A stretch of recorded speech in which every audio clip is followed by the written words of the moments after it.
In this section, we're going to cover all the inputs into the board, the very beginning starting place.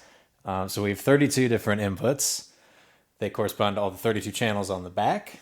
They're separated out into two banks, and you can navigate with these buttons over here on the side. So you got inputs 1 through 16, 17 through 32. The third layer is some specialty inputs. There's some 1/4-inch cables in the back. You also have the USB, if you're playing anything off the USB, stuck into the mixer here. And then the last bank is for your effects returns, which we'll get into in another video what those are. So for each channel of input, it's a little bit different than an analog board. And if you're not familiar with analog boards, there's another video on that. Go check that out. It'll take you through all the Behringer stuff, and it'll make a little more sense what we're doing here. So for each channel, there's a whole bunch of options that you can run through that correspond to what you have selected. So this button up here on the top will select the channel you want. So say we want channel 1, we're going to hit it.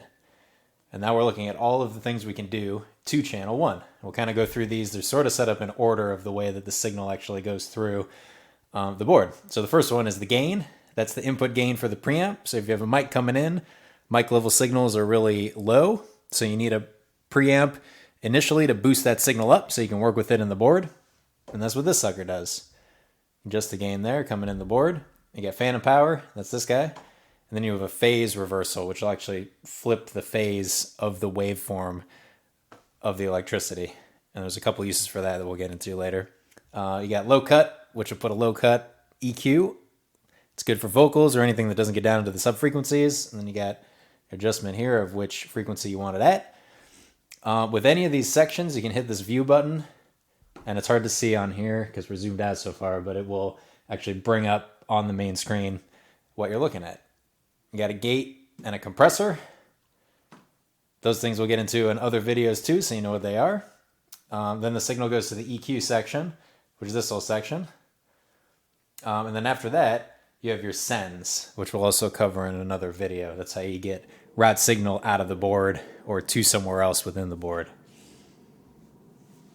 The last thing that we have is the kind of the main sends for the main stereo bus or the mono center bus, and the amount you can do that is right here.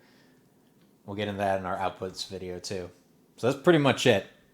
Channels correspond to what's in the back of the board. You can swap things around if you want, which we'll cover in the patching section. But for the most part, it's all 1-to-1.